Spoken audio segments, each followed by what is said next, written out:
Isabelle, je te laisse la parole. Bonsoir à toutes et à tous. Nous sommes ravis, avec l'ensemble de l'équipe CAP 2020, de vous retrouver ce soir pour notre ultime réunion publique avant le premier tour des élections. Je constate de nouveau que vous êtes venus nombreux et je vous en remercie. Cela nous motive encore plus pour gagner ces élections.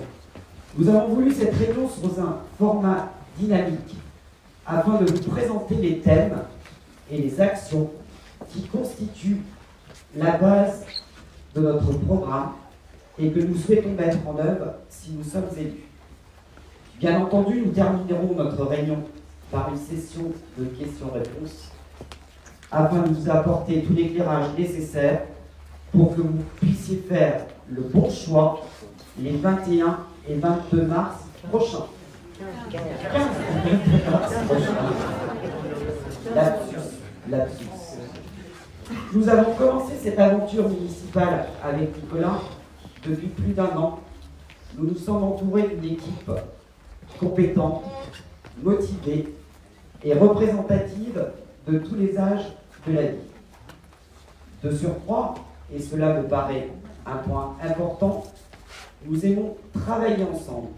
Nous avons tous la même envie et il se dégage un vrai esprit d'équipe et de solidarité.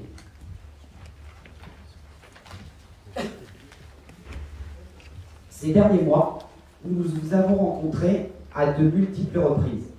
Lors de notre inauguration de la permanence, lors de notre première réunion publique, lors du grand débat initié par la manche libre avec les 3 têtes de liste, lors de nos réunions thématiques, dans la vie quotidienne et à notre permanence.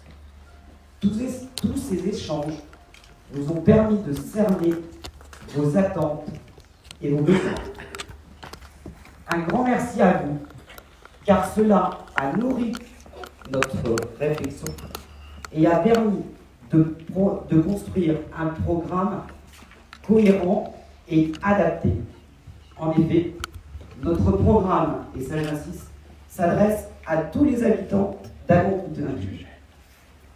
Nous sommes convaincus qu'en développant les activités culturelles et sportives, en améliorant les infrastructures et en développant plus notre station vers la mer, et un point hyper important, en protégeant notre littoral, cela permettra à toutes les générations d'être heureuses de vivre à Agon-Coutainville et d'y passer de très bons moments en vacances, notamment pour les estives.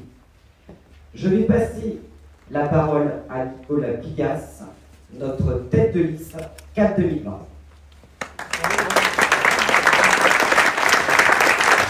Merci Isabelle. Bonsoir à toutes, bonsoir à tous. Je suis très heureux de vous retrouver. C'est notre 3e rendez-vous, comme l'a rappelé Isabelle. Nous avons eu une première réunion publique à la mairie, nous avons eu un débat public ici même. Et ce soir, nous avons donc notre 2e réunion publique avant le premier tour du 15 mars prochain. Ce soir, nous avons voulu un format court et dynamique. Donc nous allons commencer par vous présenter la liste par ordre de positionnement. Nous vous présenterons nos pôles de compétences. J'interviendrai sur le littoral, je ferai une petite conclusion. Et évidemment, nous sommes là pour débattre et nous répondrons, toute l'équipe autour de moi répondra à toutes vos questions. Faute de temps, malheureusement, je fais juste une petite parenthèse, nous ne pourrons pas faire un petit pot puisqu'il y a une séance de cinéma à 20h30. Donc le temps nous est imparti. Mais voilà. C'est une petite débat. Voilà. Autrement, donc, nous allons commencer par la présentation de la liste. Je laisse la parole à Patrice. Je remercie beaucoup Patrice qui a fait un énorme travail sur toutes ces communications et vidéos qui ont été montées ce jour. Merci Nicolas. Moi aussi, bien évidemment, je suis ravi d'être là ce soir. On a voulu un format dynamique. Dans un premier temps, je vais vous proposer de revoir les enregistrements des entretiens qu'on a pu faire avec nos 21 colistiers, puisque Nicolas et Isabelle se sont déjà présentés. Donc je vous proposais ça dans un premier temps. Dans le deuxième temps, on va classer effectivement nos colistiers par ordre disons légal, tel qu'il a été déposé à la préfecture et tel qu'il peut augurer de l'organisation de la structure du conseil municipal, puisque ça sera afférent effectivement à nos résultats. Et le niveau de profondeur dans cette liste décidera de qui sera ou non au conseil municipal. Bien sûr, suivra la présentation de la même liste pour la CMP, et puis ensuite, d'une manière un peu originale, on propose de vous présenter nos pôles de compétences avec un interview à chaque fois de ce que l'on appelle le référent en la matière, à qui on posera un certain nombre de questions et qui pourra répondre aussi au vote. Voilà, Valentin, s'il te plaît. Il reste quelques places devant. Je vois qu'il y a des personnes qui sont debout ou sur les côtés. N'hésitez pas, il y a des places assises. Vas-y, Valentin.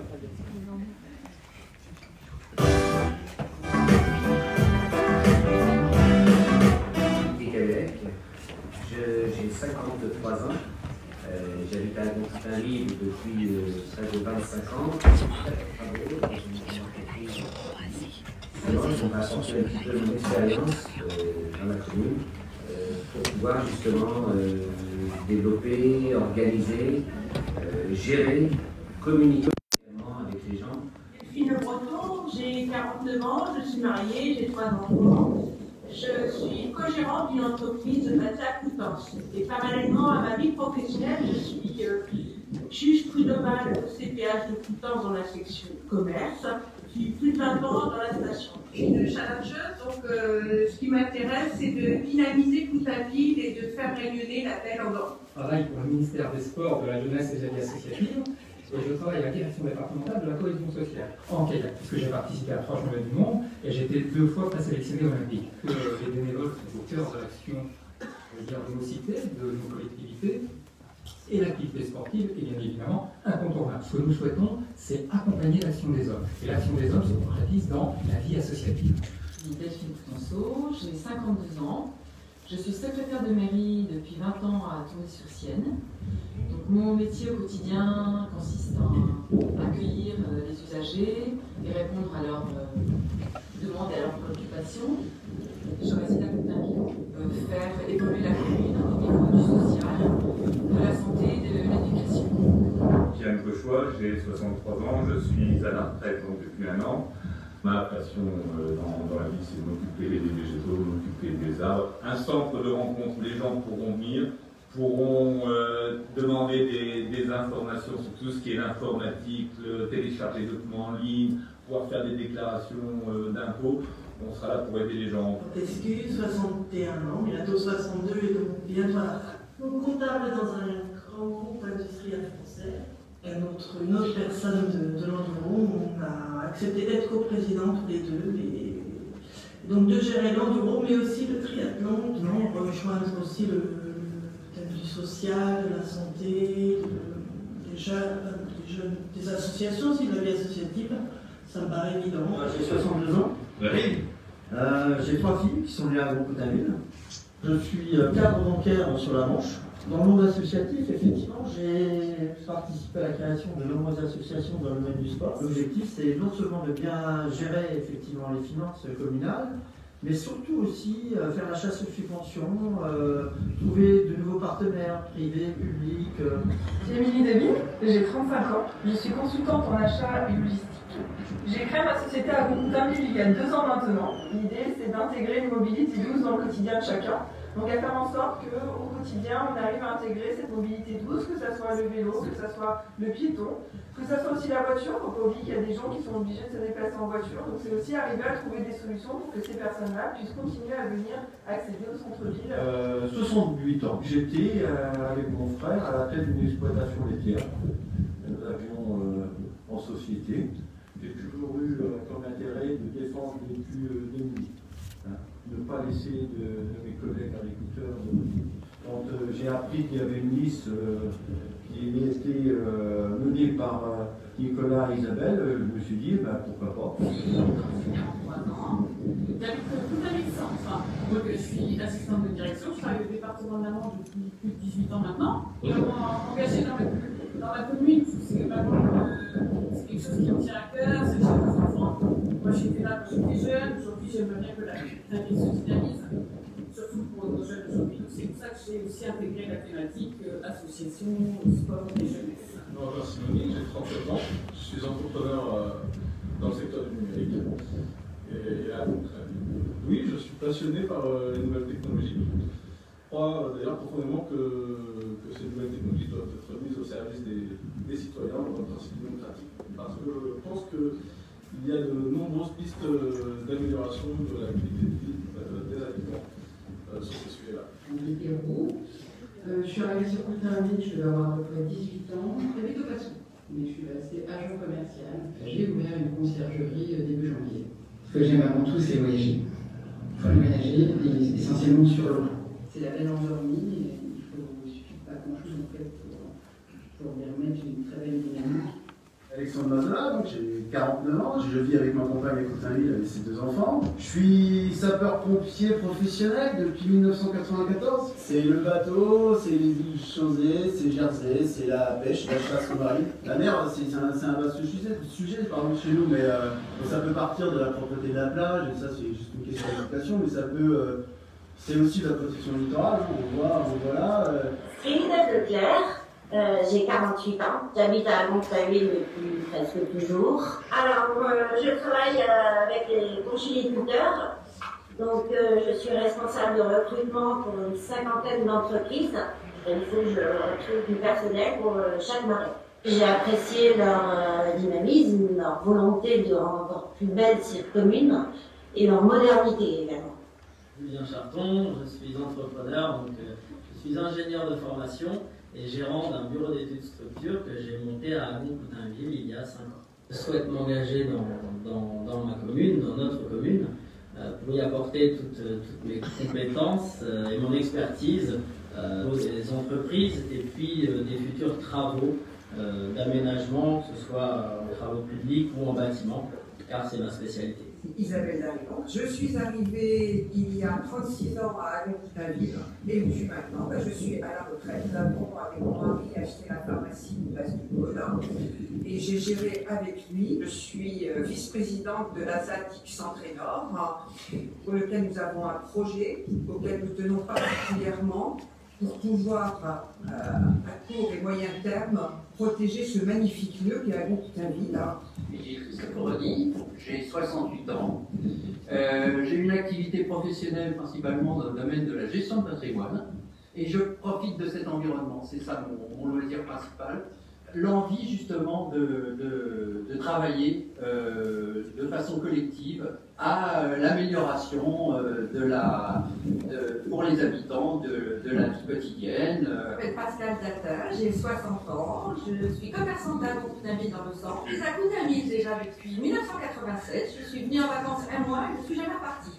Je trouve que dans cette liste, vraiment les gens sont pleins de bonnes idées, sont à l'écoute, sont compétents, chacun dans leur diversité. Et ça, c'était important de mettre ça au service des habitants de Coutainville. Jacques Mailleux. Je suis né il y a 73 ans, j'ai exercé la profession de notaire dans les 2 communes. Alors j'habite pas loin de la plancha, il est nécessaire de s'intéresser à sa commune et à son évolution, parce que bon, tout le monde le dit et c'est vrai, là, tout le monde est d'accord, c'est que c'est un lieu magnifique, il y a un potentiel extraordinaire et donc ce potentiel il faut le mettre en valeur. Je suis médecin, j'étais hospitalière, je suis à la retraite mais je continue à travailler. J'étais médecin-chef de la maison de la santé, voilà, et j'ai écrit des livres. Il manque des activités pour les ados, il manque un espèce de club cricket pour les petits. Il manque une salle de sport, voilà, il manque des choses et puis il faut protéger le littoral, en tout cas ce qui peut être protégé. Donc, je m'appelle Patrice Poulet, j'ai 63 ans, je suis très impliqué dans la vie communale, déjà à travers la page Facebook que j'ai mis en place il y a quelques années qui s'appelle J'aime Agon-Coutainville. Elle fédère aujourd'hui 8000 femmes d'amener de la modernité à la commune, d'amener du dynamisme à la commune, et d'amener aussi de la coopération, que ce soit des seniors, que ce soit des jeunes familles, que ce soit des adolescents ou de la jeune enfance.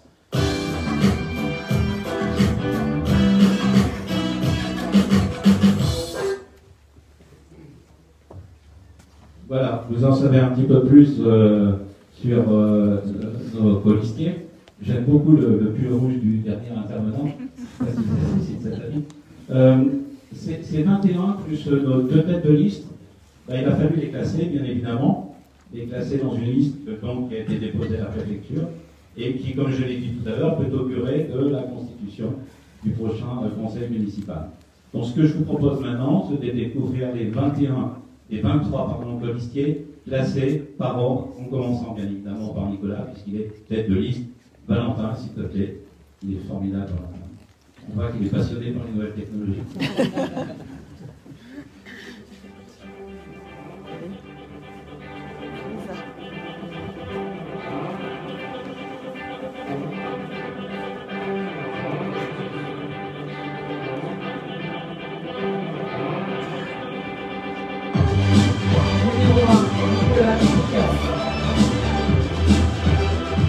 Numéro 2, Isabelle Bouillet-Maupas.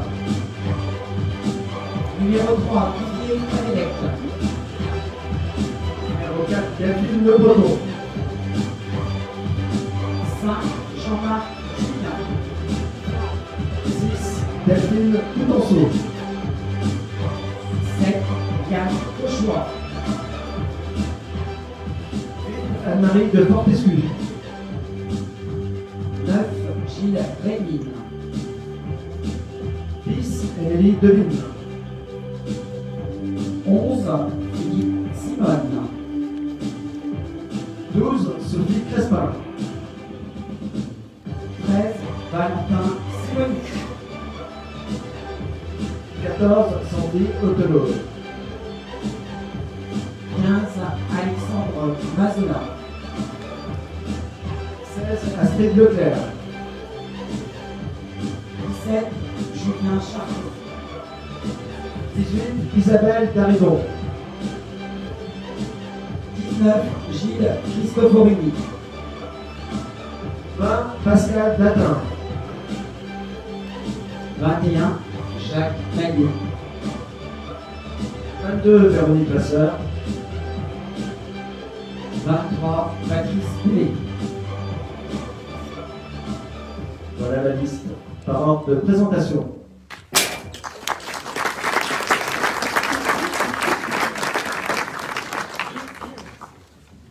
Maintenant, on va passer donc à la présentation de la liste suivante, qui est celle présumée pour la CMB de nos 5 candidats pour la communauté de communes Coutances, Mer et Bocage. Merci Valentin.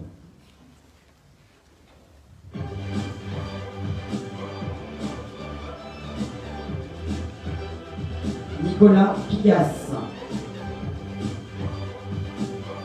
Isabelle Bouillet-Maupas. Gilles Rémine. Émilie Devine. Philippe Simone.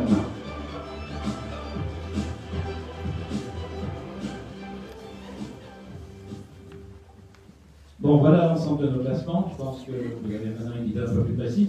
Si vous avez des questions, bien évidemment, sur cette liste, nous serons à même d'y répondre lors de la séance de questions-réponses de tout à l'heure. Ce que l'on vous propose maintenant, c'est de regarder ce que nous avons mis en place en termes de pôle de compétences. L'idée était de structurer notre liste autour de 7 grands thèmes que l'on estime être fédérateurs pour l'avenir d'Albon-Coutainville. Donc ces 7 grands thèmes, on définit 7 pôles de compétences, et dans chaque pôle de compétences, vous avez donc un référent qui est accompagné d'une équipe et qui va donc l'aider à travailler sur les sujets dont il s'occupe. Donc dans 2 courtes vidéos, dans un premier temps, vous allez découvrir les pôles de compétences tels qu'on les a définis, les 3 axes principaux ou 4 axes principaux à l'intérieur de ces pôles de compétences, les sujets que nous avons traités, la constitution d'équipe, et juste après, j'appellerai le référent du pôle de compétences pour lui poser quelques questions. Valentin, Sachant que le programme vous avez déjà été présenté lors de la première réunion publique et qu'il est imprimé.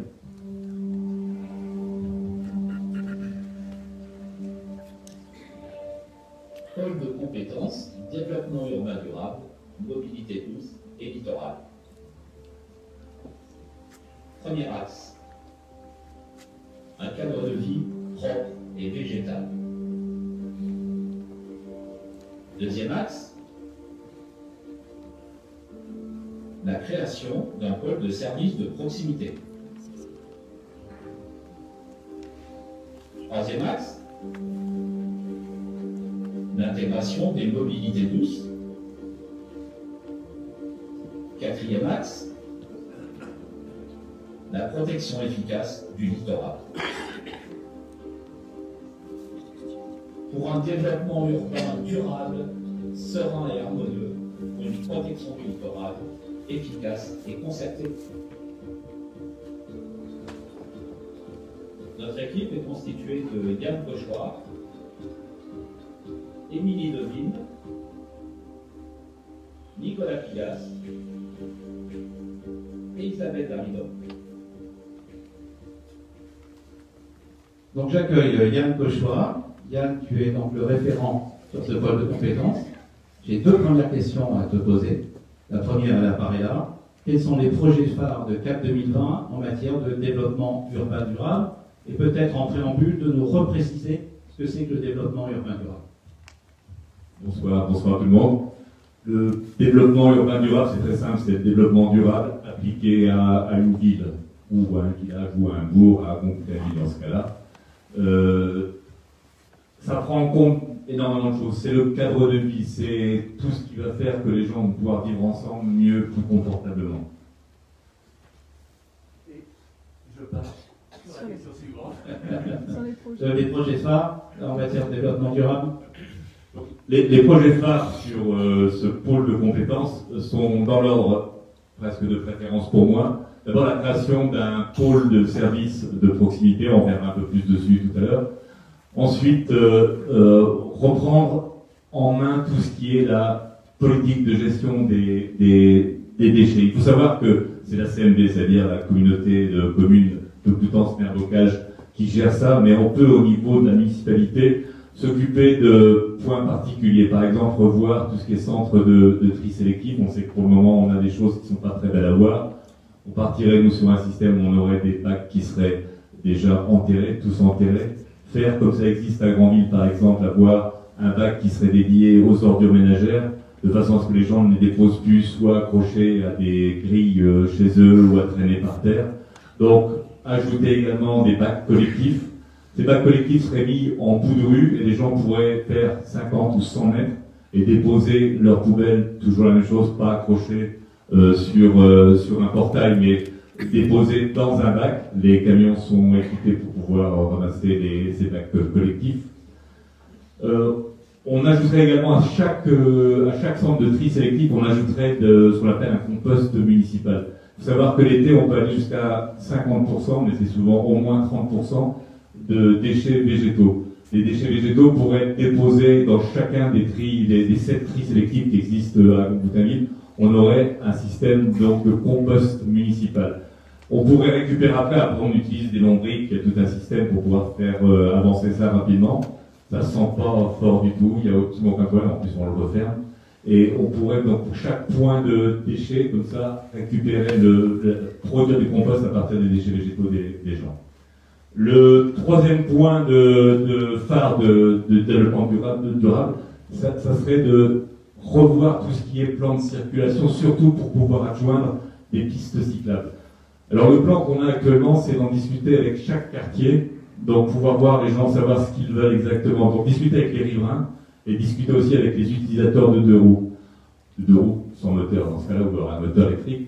Et on installerait des pistes cyclables. Le plan qu'on a, ce serait de pouvoir, d'ici la fin de l'année, donc de cette année 2020, pouvoir discuter avec chacun des quartiers de ce que les gens veulent, ce que les gens attendent, et pouvoir, dès le début de l'année prochaine, travailler avec la section travaux de chez nous et pouvoir installer ces voies cyclistes.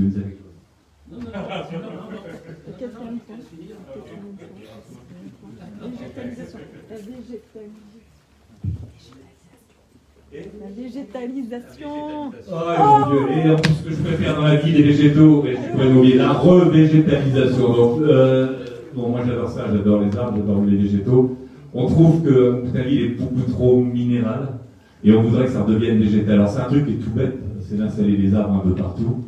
Il y a toute une concertation à voir parce qu'il y a deux façons de voir les choses. Soit on installe des arbres qui sont des arbres d'origine d'essence locale, soit on installe des choses qui sont plus agréables à voir, parce que l'hiver ça reste vert, ça peut être du mimosa par exemple, ça peut être du tamaris, ça peut être ce genre de choses-là. Donc ça serait redonner à Goncoutaville un air beaucoup plus vert, beaucoup plus végétal. Et pas simplement les rues, ça serait également aussi par exemple le promeneur de Chausey, le promeneur de Jersey.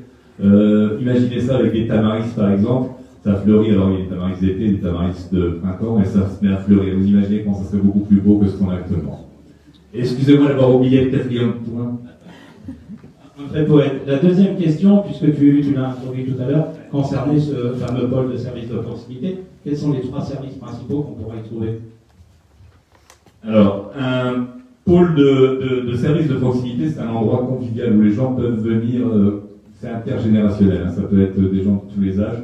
La première chose qu'on veut pouvoir proposer aux gens, c'est qu'ils aient un support informatique local. On doit faire une déclaration de revenus par exemple, on a besoin de télécharger un formulaire en ligne, on peut se déplacer, donc la municipalité vous aide dans ce cas-là, vous venez à ce point, et on ne sait pas si on peut installer, il y aura un minimum de 2 guichets, mais les gens dans ce cas-là vont vous aider à obtenir exactement ce que vous voulez et que vous ne pouvez pas faire chez vous. Ensuite, puisqu'on aura des spécialistes et que les gens qui viennent généralement sont moins spécialisés, on part du principe que ces gens-là, on pourra leur montrer comment marche le b.a.-ba de l'informatique. Donc ça c'est le premier point, c'est-à-dire c'est un support qu'on va donner aux gens au niveau informatique. Ensuite, on voudrait installer des bourses d'échange à ce endroit-là. C'est-à-dire, par exemple, le premier exemple, c'est tout le monde connaît le covoiturage, ce qui est Blablacar. Il existe un système qui s'appelle Réseau Pouce, ou qui s'appelle Réseau Senior, la version senior. On va travailler avec un système où vous n'aurez pas à payer en fin de compte. Les gens vont s'entraider et vous proposerez, par exemple, tous les jeudis, vous allez au marché de Coutances et puis vous y allez tout seul. C'est un peu idiot, mais vous y allez tous les jeudis. Et vous dites, bah, moi j'ai 2 places, 3 places. Il y a des gens qui ont besoin d'aller au marché de Coutances et eux n'ont pas de voiture. Donc on fait une bourse d'échange. Il y a 2 façons de traiter ça, soit par un système d'application, soit en passant tout bêtement par le centre d'aide qui va être ici pour vous aider à réaliser ça. Voilà. Merci, bravo Yann. Valentin, s'il te plaît. Je vous propose d'écrire le 2e pôle de compétences.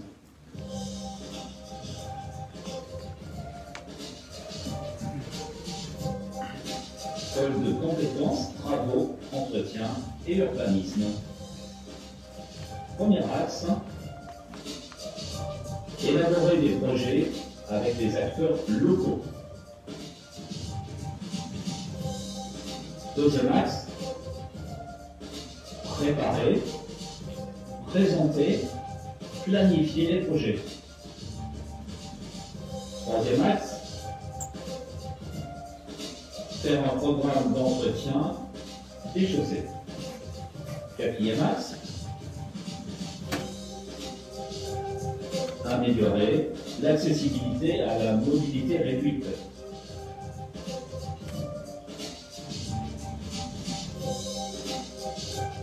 Pour préparer l'avenir de notre commune avec le plan d'urbanisme intercommunautaire. Notre équipe est composée de Didier Cadellec, de Sandy Othello, Jacques Maillot, Julien Charton et enfin Delphine Coutenceau. Et donc j'ai le plaisir d'accueillir Didier Cadellec. Donc Didier, tu es référent sur ce pôle. Voilà, c'est une bonne nouvelle. Voilà, j'ai 2 questions à te poser. La première, c'est que de nombreux travaux ont été engagés jusqu'à présent. Comment tu vas faire avec cela? Bien, bonsoir à tous. Ça va être très très compliqué en fait. Nous allons essayer de réorganiser tous ces travaux, lisser dans le temps toutes les opérations qui sont en cours. En effet, nos services ne pourront jamais suivre autant de choses à la fois. Nous avons le Bourdagon qui devrait démarrer, les points cardinaux qui doivent être démolis, le Passou qui doit démarrer, la mairie en cours, la maison des associations, le foyer des Marais. Ça fait quand même beaucoup de choses. Nous souhaitons étaler, lisser dans le temps ces opérations. Nous allons également remettre des projets sur la table. C'est-à-dire, trop d'aménagements ne conviennent pas aux habitants. Je pense au quartier du Passou, qui a été proposé, qui ne convient pas du tout aux usagers, aux acteurs locaux, l'entrée du bourg, et également la place du Général de Gaulle. Merci Didier. Deuxième question.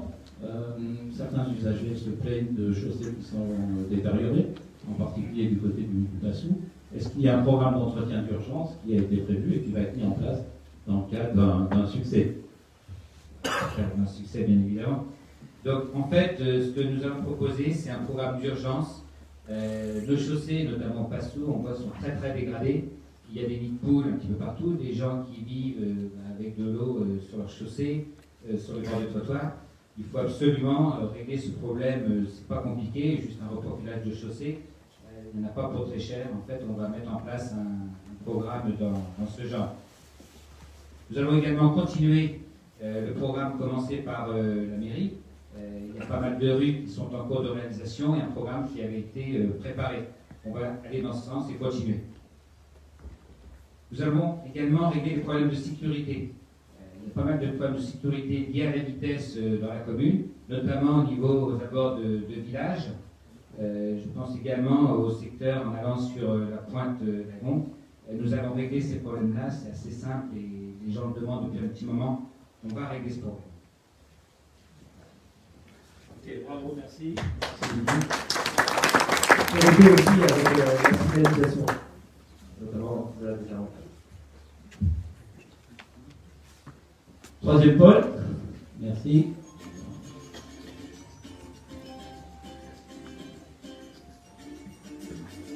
Pôle de compétences, finances et marché public. Premier axe, maîtriser les dépenses de fonctionnement. Deuxième axe, financer des investissements par des aides publiques ou privées.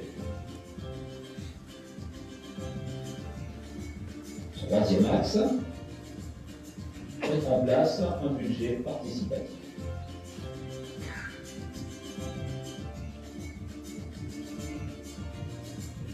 Pour des finances saines, raisonnables et contrôlées. Notre équipe est constituée de Delphine Canso, Gilles Reining, Isabelle Marillon et Gilles Cristoforoni. Donc j'accueille Delphine Codenso. Bonsoir Delphine. Donc dans un premier temps, tu vas nous parler, je crois, de budget participatif et éclairer notre lanterne sur ce sujet-là. Bonsoir. Donc le budget participatif est un processus de démocratie participative dans lequel des citoyens peuvent affecter une partie du budget de la collectivité à des projets d'investissement. Son montant peut s'élever de 100 à 150 000 euros par an. Il finance des projets d'aménagement de l'espace public comme la voirie, des espaces verts ou des pistes cyclables. Il se concentre sur le cadre de vie et l'environnement. Et il concerne de plus en plus de projets en lien avec la solidarité. Tous les habitants peuvent participer sans condition d'âge. Il se déroule en 6 grandes étapes sur environ une année, du dépôt du dossier jusqu'à sa réalisation par la collectivité. Merci. Deuxième question. Est-ce que tu peux nous préciser quelles sont les différentes aides possibles ou subventions pour des projets d'investissement et ainsi que les partenariats avec le public ou le privé? Question un peu difficile. Hein? En fait, pour chaque projet d'investissement, nous irons chercher tous les types de subventions publiques possibles, y compris des partenariats privés. Nous pouvons attendre des aides de l'Europe, par exemple, au titre du FEDER, de l'État, pour la dotation d'équipement des territoires ruraux, également du département, au titre du contrat de territoire ou de contrat de pôle de service, auquel Agon-Coutainville est éligible. Il y a également des aides possibles pour la communauté de communes de Coutances-Mer et Bocage, qui vient d'instituer un fonds de soutien pour les petites communes. Et puis, il est aussi envisageable d'avoir des apports financiers ou en nature de privés, dans certains projets, et on l'a vu notamment avec la résidence senior, qui est en construction en ce moment à Coutainville. Merci, bravo pour ces réponses. On va passer au quatrième pôle.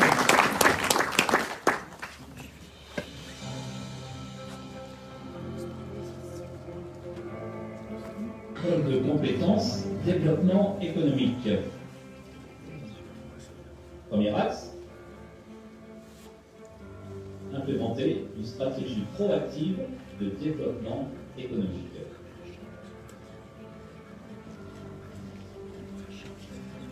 Deuxième axe, créer un village d'entreprise.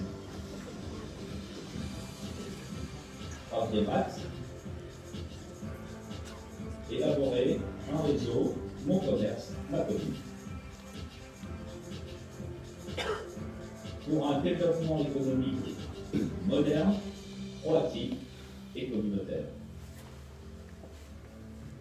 Notre équipe est constituée de Delphine Le Breton, Julien Charton et Astrid Leclerc. Et donc j'avais Delphine qui est très impatiente de répondre à mes questions. Voilà. Je te pose la première ou on y va? Est-ce que tu peux nous préciser quel rôle les élus peuvent jouer pour accompagner davantage le développement économique? Bonsoir à tous. Donc j'ai choisi deux verbes qui sont propres à l'ADN de CAP 2020. Aider et impulser. Aider à trouver des subventions pour la création ou la reprise d'entreprises par le biais d'associations du type Initiative Centre-Manche à laquelle j'adhère. Impulser les projets innovants tout en de tout domaine, exemple le lancement de nouveaux produits. Avoir une proximité physique et créer un climat de confiance avec les acteurs locaux sera la clé de réussite. Super.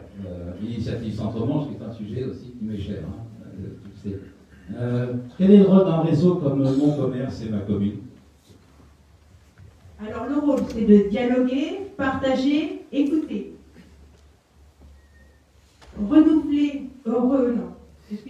Renouer en effet le dialogue avec les commerçants et les forces vives en organisant 2 fois par an des réunions thématiques pour définir des plans d'action spécifiques. Par exemple, mise en place d'une piétonisation éphémère pendant les grands week-ends, faciliter les stationnements, organiser des événements. CAP 2020 sera à l'écoute de tous les acteurs économiques. Merci et bravo Delphine pour ta réponse. C'est un exercice, vous en conviendrez, qui est difficile d'être sous les spotlights avec des questions qui sont quand même des questions très précises. Ils le font merveilleusement bien. Voilà, et en plus on n'a pas du tout répété.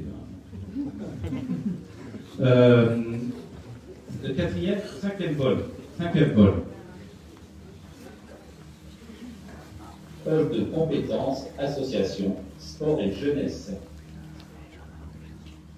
Premier axe,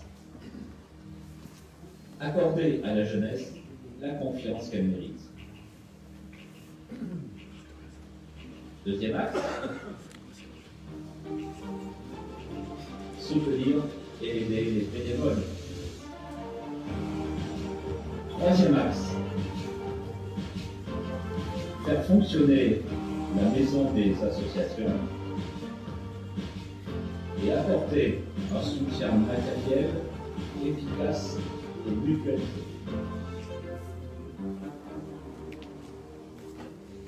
Quatrième axe, innover avec de nouveaux services en appui à de nouvelles activités sportives.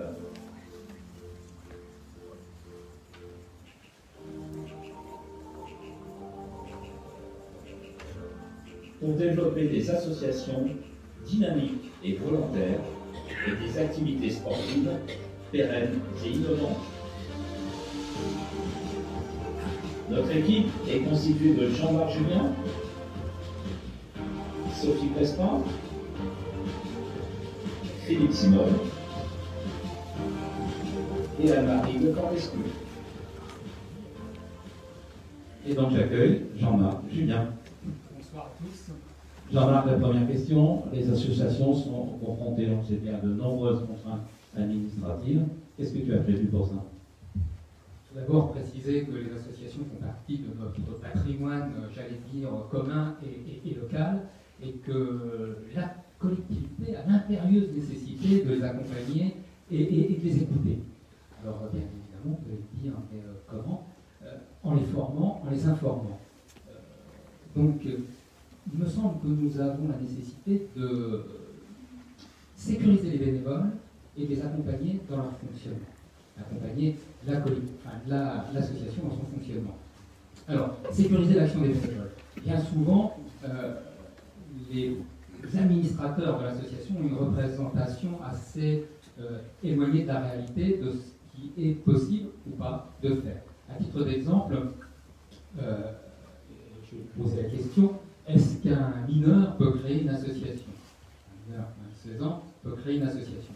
Peu de personnes le savent, oui c'est possible. Est-ce qu'une association peut faire des bénéfices?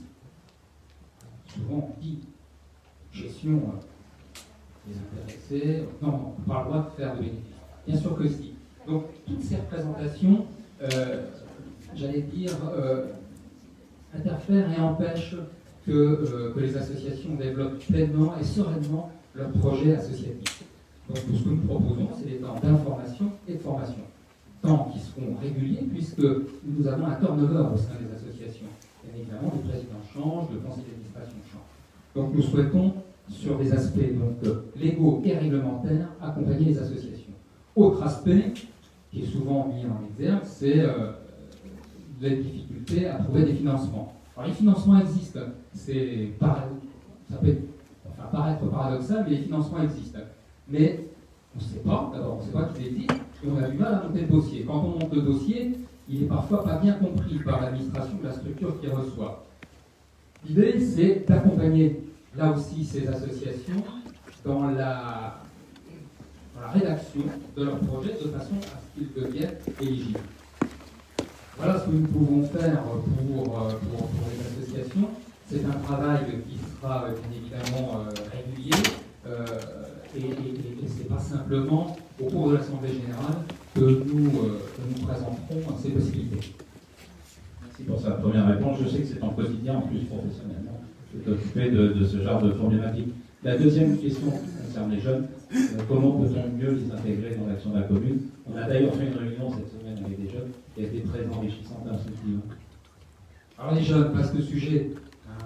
On peut simplement quand même remarquer qu'il y a 12 ans, une politique en direction de la jeunesse a été menée.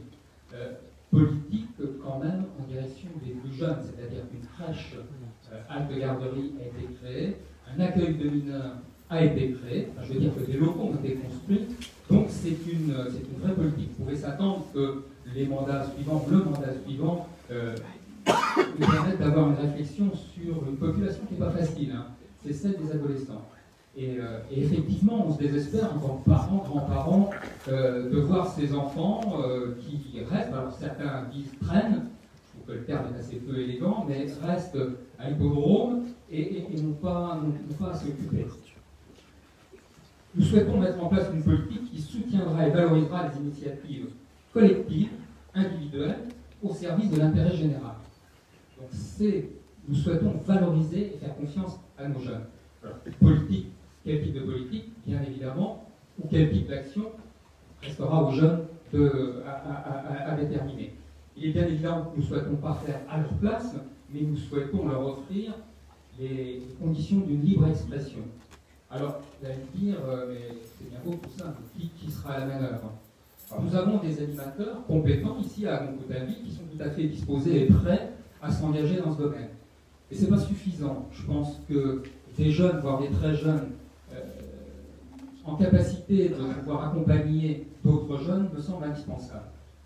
Simplement, un dispositif existe, le service civique. C'est peu coûteux pour la collectivité et c'est très intéressant pour les jeunes qui font le choix de l'engagement et de s'engager pour les autres. Donc voilà, dispositif service civique, simplement pour le rappeler, j'en fais la promotion, hein, pour les jeunes de 16 à 25 ans, une mission de 6 mois, qui pourra, donc cette mission pourra servir l'intérêt général et l'intérêt des jeunes de notre commune. Merci pour ces réponses. Merci à tous les deux. 6e pôle.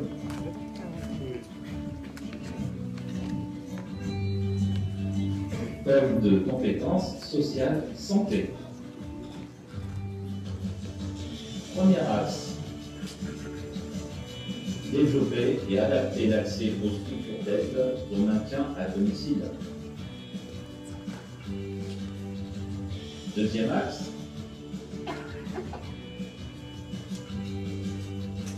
créer un vrai lien avec les services sociaux, libéraux et médicaux de la commune. Troisième axe, faciliter l'installation de nouveaux professionnels de santé.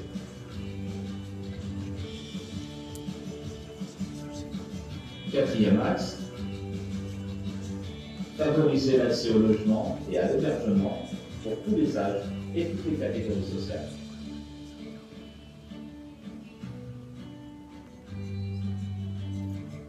Pour une approche de la santé et du social accessible, égalitaire et sécurisante. Notre équipe est constituée de Anne-Marie de Fortescue, Sophie Crespin, Jean-Marc Julien, Astrid Leclerc et Philippe Simone. Anne-Marie, tu te doutes de ce qui t'attend? Je vais te poser deux questions. La première, tu la vois, tout le monde la découvre. Il y a de nombreux travaux qui visent les seniors qui sont en cours ou prévus à ce jour. Est-ce que tu peux nous rassurer sur leur avenir? Je vais parler de la projet 20. Donc nous avons rencontré plusieurs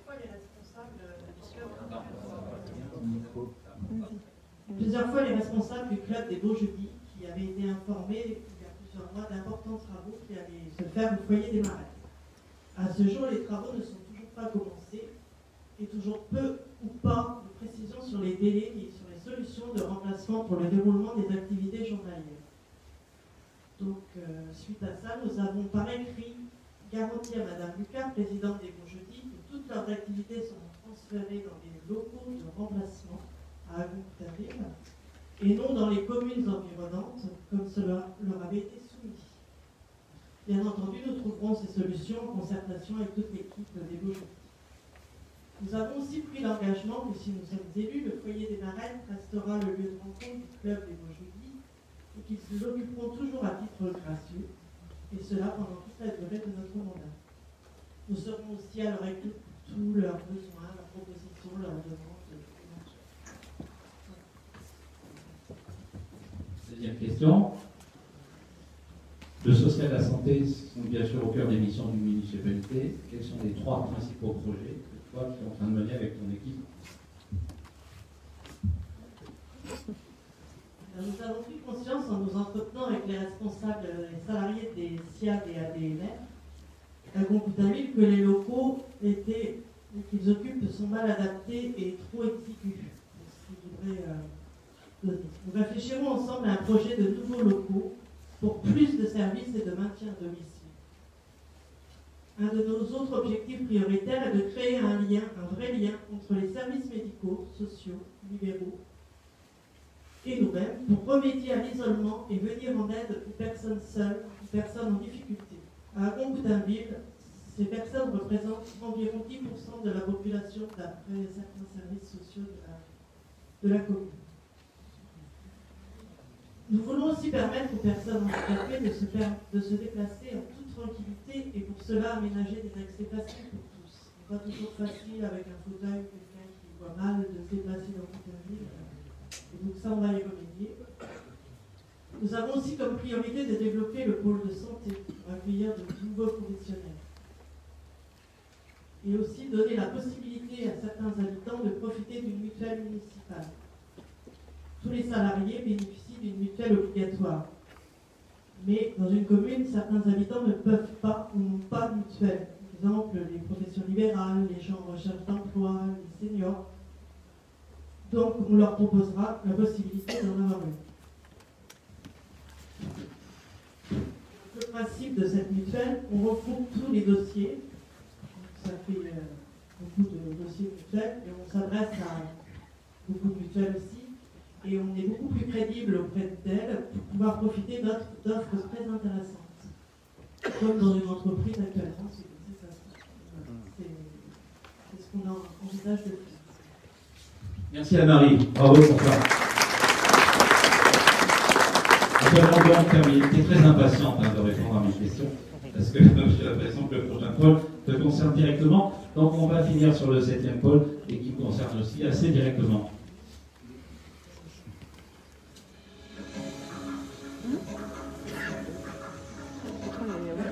Pôle de compétences, culture, patrimoine, tourisme et communication. Premier axe. Renforcer et valoriser notre identité culturelle. Deuxième axe. Développer et préserver un tourisme raisonné et de qualité.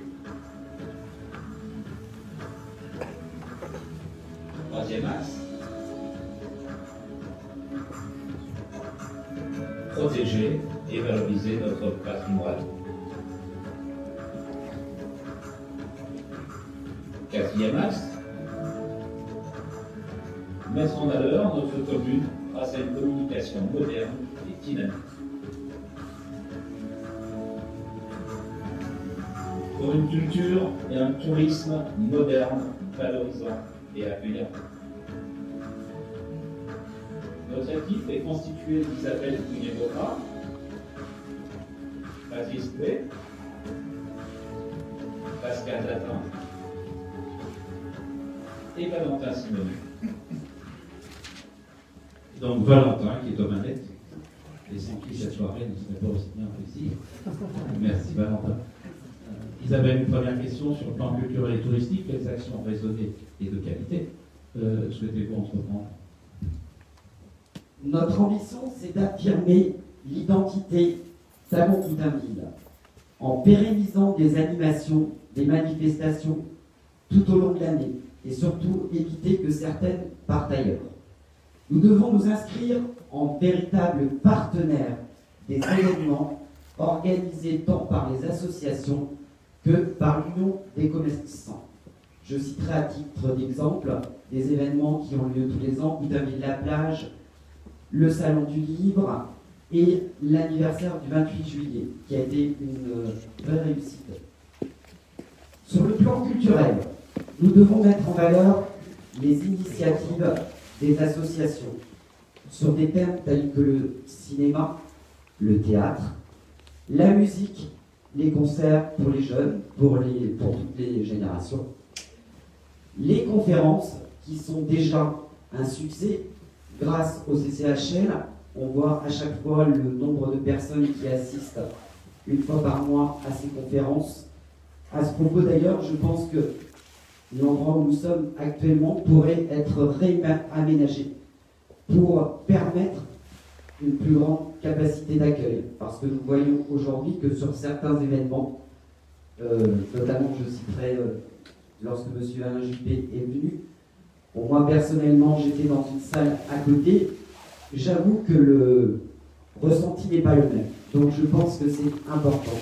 Et puis pour toute l'université du 3e, toutes les activités qui peuvent venir et se passer ici, je pense qu'il y a une véritable réflexion à entamer pour pouvoir accueillir plus de personnes. Nous pouvons aussi réfléchir, ça par rapport à la lecture, à l'implantation de nouvelles boîtes à lecture, et ce, dans tous les lieux de vie d'Amont-Coutainville, sans en oublier bien sûr. S'agissant du tourisme, nous souhaitons avant tout, et je pense que vous l'avez compris, qu'il reste familial. Ça, c'est un point auquel nous sommes très attachés. Mais comme je l'ai dit dans mon introduction, il faut que toutes les générations soient heureuses de passer de bons moments dans notre commune. Pour cela, nous avons plusieurs propositions concrètes que nous souhaitons vous présenter ce soir. Développer les loisirs de plage, notamment pour nos jeunes. Créer des clubs de plage, bon, peut-être éphémères, parce que vous savez que nous avons les effets des marées, et c'est parfois complexe, mais je pense qu'on peut y arriver.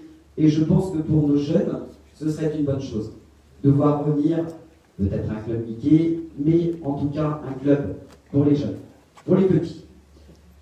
Mieux faire connaître les métiers de la mer, qui font partie bien sûr de notre patrimoine.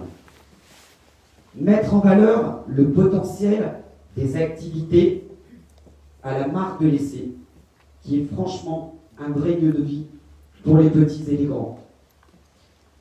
D'ailleurs, il y a toujours un monde incroyable. Donc je trouve qu'on peut encore plus le mettre en valeur et le faire savoir. Instituer des accueils hebdomadaires pour les estivants pendant les périodes de vacances, pour leur présenter la richesse de nos activités culturelles et sportives, et en profiter, je pense, également pour promouvoir nos produits régionaux. Nous en sommes fiers. Nous souhaitons, en collaboration avec les associations, étudier l'intérêt de proposer peut-être un pack multi-activités qui existe d'ailleurs dans de nombreuses stations touristiques. Et pour finir, il faut également que l'on réfléchisse à une offre d'hébergement plus importante, notamment quand il y a des séminaires, des groupes. Merci Isabelle. Est-ce que vous avez des questions quand même? Ah, oui. Je voudrais juste faire un aparté parce que dans ce groupe, on travaille aussi sur, bien évidemment, le numérique, le digital, avec Valentin. Je voulais faire un petit coucou aux gens sur Facebook qui sont en train de nous suivre, puisqu'ils sont quelques dizaines actuellement, puisque c'est retransmis en direct, et voilà, donc vous avez aussi des gens qui à l'extérieur profitent de cette réunion. Isabelle, la deuxième question, il faut protéger, il faut aussi valoriser notre patrimoine, c'est important, et mettre en valeur notre commune. Comment tu fais? Également notre identité, et nous tenons justement à poursuivre les travaux qui ont déjà été engagés, les travaux de rénovation de nos monuments historiques, je citerai l'église Saint-Évo, en aidant notamment, et puis en concertation avec l'association du patrimoine. Il faut également favoriser les initiatives éco-responsables pour mettre en valeur notre bord de mer. Je citerai à titre d'exemple une action qui va être initiée par la Mauna Kea le 29 mars 2020 à 15h, qui s'intitule « Nettoie ta plage ». Je trouve que c'est une excellente idée et je pense que nous devons les valoriser et les mettre en avant parce que notre plage, nous avons tous envie qu'elle reste propre et ce tout au long de l'année. Il faut également proposer des circuits de visite de nos sites emblématiques comme la Pointe d'Agon, l'Estran ou le Vieil Agon. Ça existe déjà, mais peut-être encore plus les valoriser et à pied ou à vélo. Bien sûr, tout cela ne pourra se faire qu'avec une communication moderne et dynamique. Un point fort de Cap 2020. Je peux notamment citer quelques priorités que nous souhaitons mettre en œuvre. Utiliser tous les outils digitaux pour bien mettre en valeur notre commune et les événements que nous organisons. Nous pouvons en être fiers, donc communiquons. Développons une application Agon-Coutainville sur smartphone. Un site traduit en anglais le site de notre commune. En effet, nous avons de nombreux touristes qui sont de plus en plus nombreux et je trouve qu'il est bien de les accueillir correctement. C'est important pour le dynamisme économique de notre commune et pour nos commerçants. Installer des panneaux lumineux au bourg d'Agon et au Passou, comme il en existe un en centre-ville, pour mieux communiquer sur les actualités d'Agon-Coutainville. Là, vous pouvez voir en ce moment l'élection municipale, le premier tour. Donc je pense que c'est important que tous les secteurs d'Agon-Coutainville aient cette information. Et pour terminer, je voudrais mettre aussi un petit peu l'accent sur la signalétique. En effet, cette signalétique aujourd'hui, elle n'est pas forcément... On peut l'améliorer. Il ne faut pas critiquer, mais on peut l'améliorer. En effet, pour mieux identifier facilement tous nos centres d'intérêt, qui Dieu sait s'ils sont nombreux. Les plages, les parkings, les clubs sportifs et les lieux touristiques. Et identifier également les parkings. Voici Patrice, je n'ai pas été trop longue.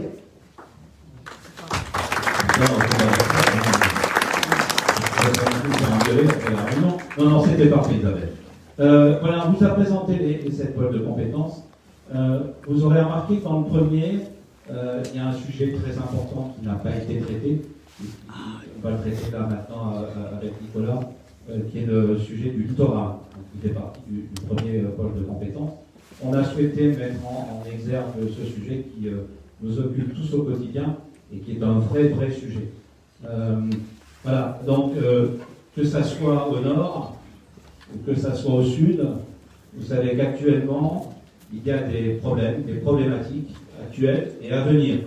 Donc on souhaitait prendre position très fermement et vous affirmer ce soir notre position par rapport à ce sujet. Donc je laisse Nicolas vous présenter notre proposition. Merci, Patrice. Alors, Agon-Coutainville est menacé au nord comme au sud. Nous avons l'intime conviction que nous devons intervenir très vite et avec détermination. Comptez sur nous. La première mesure que nous prendrons, si nous sommes élus le 22 mars prochain, sera, je l'ai déjà dit dans la débat public, d'organiser des états généraux avec vous, c'est-à-dire avec la population de Agon-Coutainville, avec les 2 ASA, je dis bien les 2 ASA, donc ce sont les associations qui gèrent les guides, sud et nord, les nouveaux représentants de la CMB, je vais y revenir, le département, la région, et les autorités de l'État, évidemment le préfet, puisque je le rappelle, les compétences sont avant tout du maire et du préfet de l'État. Donc nous ferons ces états généraux. Nous interviendrons très rapidement. Il n'y aura pas de solution miracle, on va se mentir. En revanche, nous devons intervenir et prendre des décisions rapides. Il n'y a pas une solution, il y aura sans doute des solutions. Voilà, nous les avons étudiées, nous avons rencontré énormément d'acteurs et il faudra encore en rencontrer très certainement. Je pense notamment à tout ce qui se fait aux Pays-Bas. Il y a encore des études, je pense, à creuser à ce niveau. Donc, organisation d'états généraux, avec une vraie détermination, comptez sur nous pour prendre à bras le corps ce dossier et sauver, n'ayons pas peur des mots, Agon-Coutainville. Quand on parle de ce dossier, ce sont évidemment des vies humaines, des habitations. Après, vous connaissez tous les actifs, un golf, une station d'épuration, des centres commerciaux, voilà, je vais passer sur tous les biens à défendre. L'ASA a interpellé les 3 têtes de liste. Les réponses ont été publiques, elles ont été publiées cette semaine dans l'Ouest de France et dans la France libre. Nous avons répondu. Nous avons répondu positivement aux 3 points. Les 3 points, c'est est-ce que nous pensons que le projet de l'ASA Nord, qui consiste à développer une ligue, est intéressant? Nous avons répondu par l'affirmative. Et est-ce que nous autorisons, est-ce que nous faciliterons, donnerons un pouvoir d'extension à l'ASA sur le périmètre au nord de la Poulette? Oui. Voilà. Donc nous développons ce projet avec l'ASA. On sait que ce projet peut être développé quasiment autofinancé, même s'il faudra aller chercher des financements. Voilà. Donc nous soutiendrons, CAP 2020 soutiendra ce projet. Ce projet, il ne faut pas rêver, ne se fera pas du jour au lendemain. Il mettra au minimum 3 ans. Minimum. Il y aura des recours, il y aura forcément des discussions. Nous devons intervenir avant. C'est-à-dire que nous devons trouver des solutions adaptées en fonction, je ne parle pas que du Nord, c'est aussi bien, je vise aussi bien le Sud, pour intervenir avec fermeté. L'ASA, je vais même plus loin. Je demande à l'ASA Sud, j'ai demandé par rapport à, je sais qu'il y a eu une réunion cette semaine, je demande à l'ASA Sud si elle souhaite que la municipalité l'autorise à étendre son territoire. Parce que pour l'instant, cette question nous a été posée uniquement par l'ASA Nord.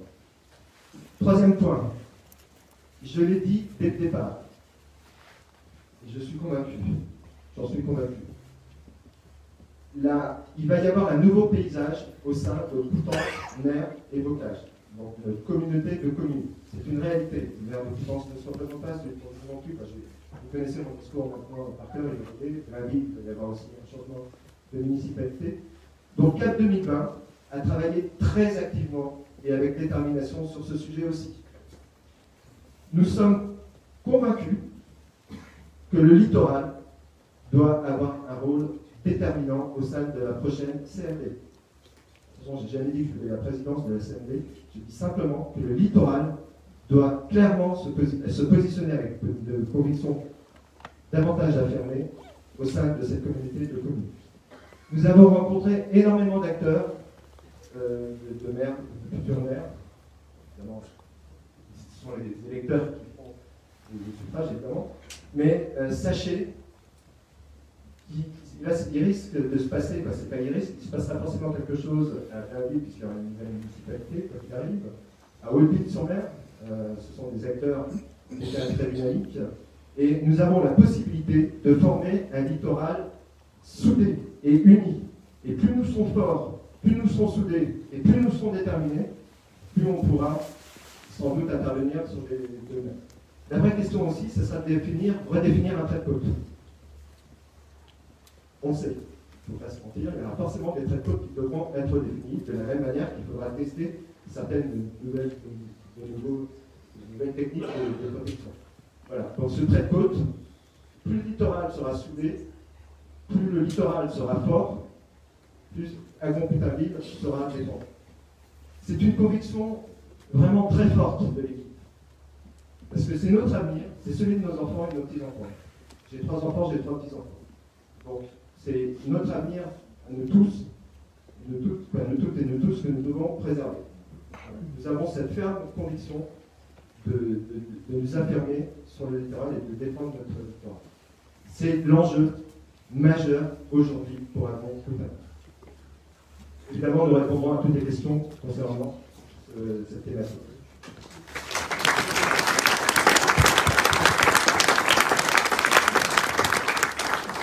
Merci Nicolas pour cette audition très déterminée et très claire et qui nous engage bien évidemment très très fortement. On va terminer cette première partie avant d'enchaîner sur les questions-réponses par la profession de foi. J'arrive jamais à prononcer la profession de foi. Là, il faudra trouver un autre terme, mais bon. Nicolas, donc tu l'as déjà écrite, communiquée. Peut-être en refaire une synthèse maintenant pour conclure cette soirée. Je vous propose de décrire les mots-clés, de découvrir les mots-clés qui participent à notre profession de foi. Évidemment, sur le littoral, j'ai évidemment oublié j'ai inclus évidemment tous les métiers de la mer qui sont courants dans notre activité. Cette profession de foi, vous allez la recevoir. Chaque lecteur d'Agon-Puttainville, chaque électrice d'Agon-Puttainville la recevra cette semaine dans sa boîte de lettres. Donc, il y a 3 axes très forts. D'abord, c'est un projet que nous avons travaillé avec Isabelle en binôme et avec toute l'équipe depuis 1 an, depuis plus d'1 an. Nous l'avons travaillé d'une manière extrêmement sérieuse, en nous attaquant à tous les dossiers. Donc, nous avons vraiment, et je le dis, je le pense vraiment, une équipe extrêmement soudée, compétente. Alors, je sais que tout le monde dit notre équipe est la plus compétente, la plus soudée, et tout ça. Je peux vous affirmer qu'elle est très représentative de tous les âges, de toutes les catégories socio-professionnelles et de toutes les compétences. Comptez sur nous, si nous sommes élus, pour être représentatifs de toute la communauté d'Agon-Puttainville et de toutes les professions. Donc, cette première condition, c'est un projet qui est partagé et autour de compétences. Voilà, c'est la première des deuxième conviction forte. Ce projet s'adresse à tous et à tous. Les seniors sont au cœur de notre action. J'ai bientôt 58 ans, je suis déjà un senior aux yeux de la société. Je suis déjà un senior, je l'ai dit, j'ai 3 enfants, 3 petits-enfants. Les seniors sont au cœur et nous l'avons vu avec le programme. Vous l'avez bien vu. Nous avons été les premiers à vous présenter les 3 listes des programmes.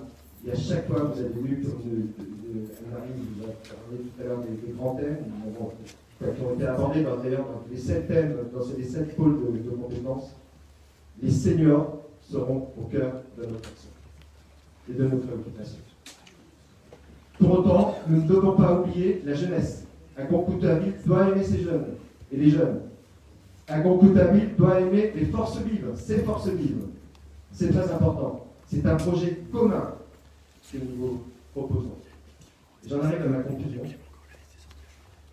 Nous avons fixé un nouveau cap 2020. Cap, Coutaville, Agon, Le Passou. Déjà, c'est réunir les 3 pôles, les quartiers et les hameaux qui sont rattachés. J'ai dit quartiers et hameaux qui sont rattachés. Car ensemble, nous voulons, avec vous, construire une belle histoire et écrire une belle page. C'est ce que nous vous proposons, c'est le pacte que nous vous proposons aujourd'hui.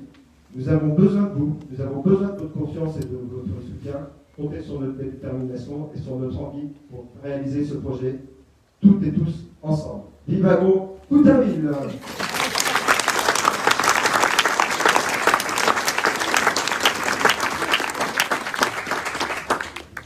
Le jeu est évidemment de répondre à votre question maintenant. Elles sont les bienvenues. C'est pas. Serge.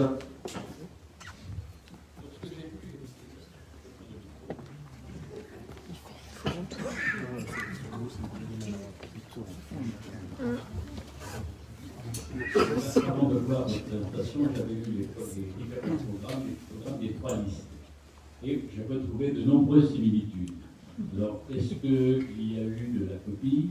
Je ne sais pas, mais je voudrais savoir ce qui vous différencie, ce qui vous démarque par rapport aux 2 autres listes. C'est ma première question, je me réponds par la suite, mais peut-être que vous voulez répondre au fur et à mesure. D'abord, nous avons été la première liste à présenter nos programmes, donc je pense qu'on peut absolument pas nous accuser de plagiat. Et deuxièmement, je suis vraiment très très heureux, mais vraiment, et je le dis ça sur quelques activités ensemble, je suis vraiment très heureux que autant d'idées se retrouvent sur des listes concurrentes. Donc je suis, mais c'est vraiment une très bonne nouvelle, le projet participatif, le hall couvert. Voilà, donc on a dit que nous ferions une campagne très positive, donc je n'ai absolument pas envie de rentrer dans le débat aujourd'hui. Chacun, le 15 et le 22 mars prochain, les électrices et les électeurs voteront. Il y a un bilan chacun fera un bilan de ce qui est fait actuellement. Voilà ce que nous vous proposons, vous avez le programme. En tous les cas, je suis très content que certains de nos points soient retenus. Et j'ajouterais même que comptez sur nous pour développer des points. Par exemple, on n'a pas parlé du projet du port à sec. Ce sont des projets que nous développerons. Alors je sais que Pascal Datin vient de la reprocher, mais avec détermination et conviction. Nous verrons, lorsque nous accéderons au... Vous verrez. On a une première nouvelle de la municipalité ce soir. Comme un membre de la municipalité, il y a un port à sec en cours de construction. Alors c'est un scoop. Julie, je crois que nous avons des représentants de la presse. Nous avons...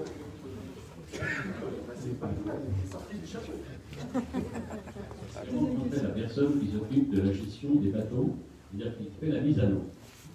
Et nous avons le président de l'association Télévis présent.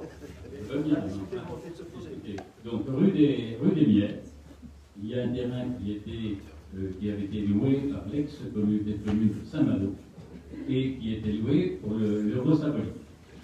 Et à cette époque, le président de l'ex-communauté de Saint-Malo avait demandé à ce que la commune fasse un mur tout autour de cet espace. Ça avait été fait, et si vous y passez maintenant, vous verrez qu'il y a une clôture qui a été faite. La clôture a été payée par la mairie, le portail a été payé par l'association des plaisanciers, qui a aussi nettoyé l'espace. Alors, Serge, je suis d'autant plus content de parler ce soir de ce dossier-là. J'ai rejoint personnellement, et je ne suis pas le seul, cette association des plaisanciers.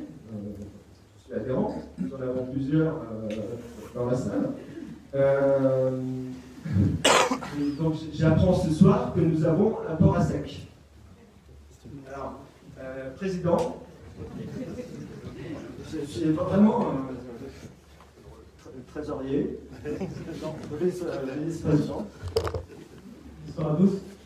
Nous, non, c'est pas un système de port à sec. On a un espace de stockage de mis à disposition par la mairie, qui est le champ des miels, sur lequel on n'a pas encore utilisé pour le moment, mais qu'on va utiliser normalement cet été, si le grillage, le portail, tout est bien mis en place par cet été. Mais c'est pas un port à sec, c'est une zone de stockage temporaire de la.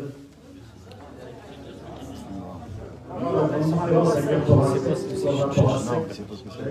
voiture qui est en gare qui permet de stocker les bateaux. Alors là, le champ, il a juste vocation à mettre des bateaux l'été quand les usagers l'utilisent et pour se mettre à l'eau, pas très loin des points de voile. Et ça n'a rien à voir avec un vrai port à sec. Vous avez un stockage qui peut être d'été ou d'hiver, qui est gazoline et qui est couvert. Déjà, dans un premier temps, ce qui se passe, on va sécuriser, certes, il y a des barrières d'hôtels autour, et on ne peut pas garantir non plus une sécurité comme dans un espace fermé, clôturé, comme il fait à la ça chauffe. C'est une très bonne. Moi, je suis très content qu'on aborde ce port à sec, c'est ça qu'il allait aborder ce soir. Mais très bonne modèle. Merci Serge.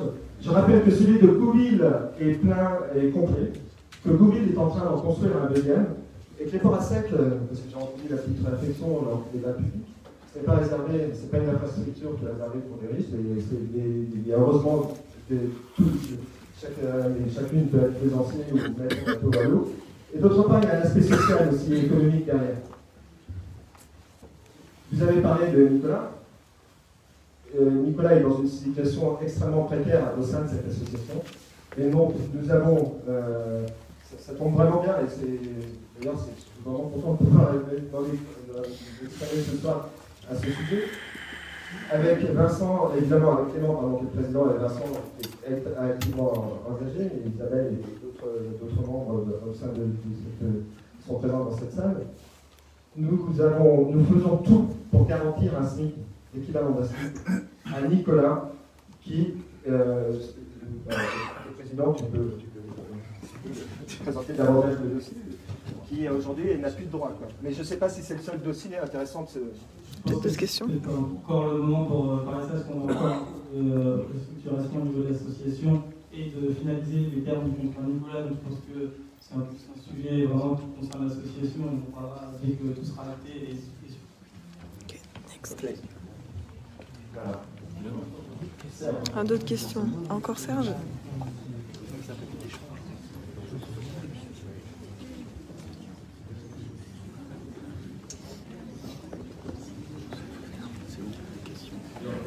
Mon autre question concerne le littoral et la défense du littoral.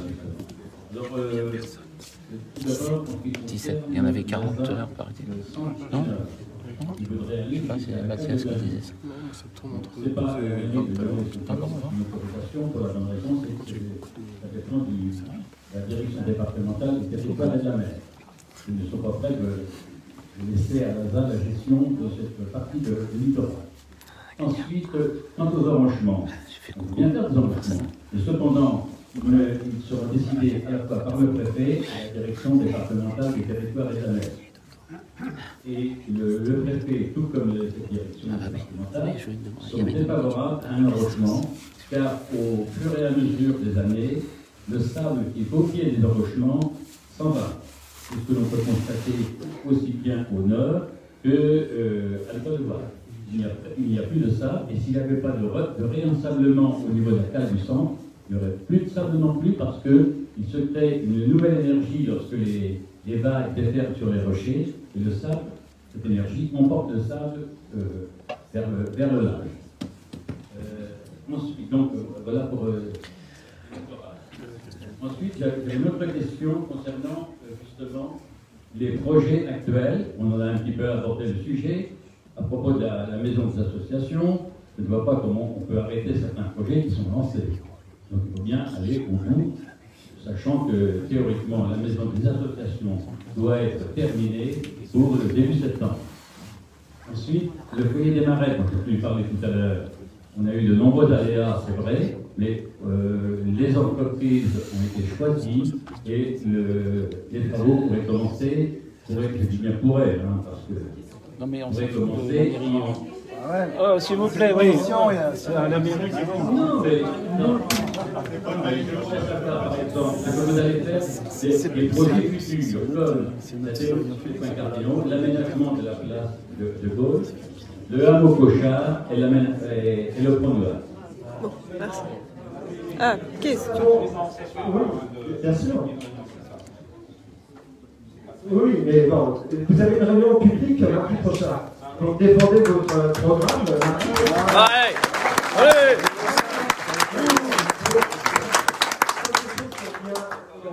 Dans les projets structurants ont été engagés. La maison des associations, c'est une très bonne chose. Simplement, il y a un problème de communication autour de cette structure et nous le regarderons lorsque nous serons élus. Voilà, nous sommes dans un état d'esprit positif.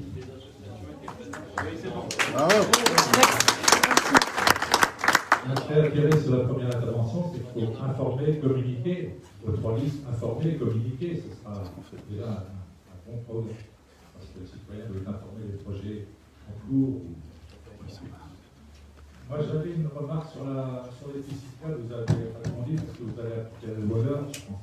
La loi LEUR, c'est une loi qui fait obligation aux communes depuis 1996, c'était sous le ministère de Corinne Lepage, dès qu'il y a une voie refaite, une rue, une route, la commune est en obligation de matérialiser ou de faire de peindre une piste cyclable. Donc j'ai entendu que vous alliez aller dans ce sens-là.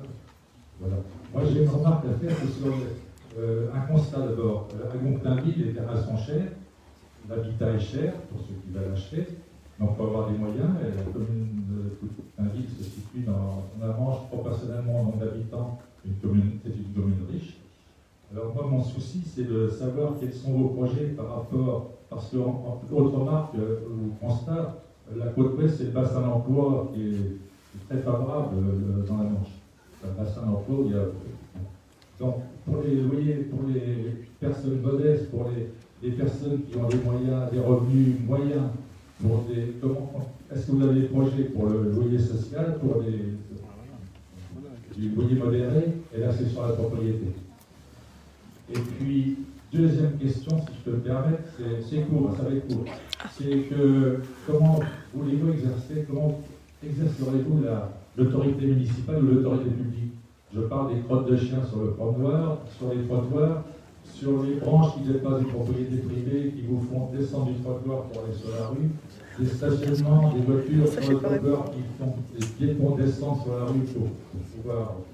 Et puis j'ai employé un mot vulgaire, mais tant pis, le bordel de la circulation au Bassou, moins en hiver, moins en automne, mais surtout en été, qui met en danger les piétons, les cyclistes, les mamans qui ont des poussettes, les gens qui vont à la plage.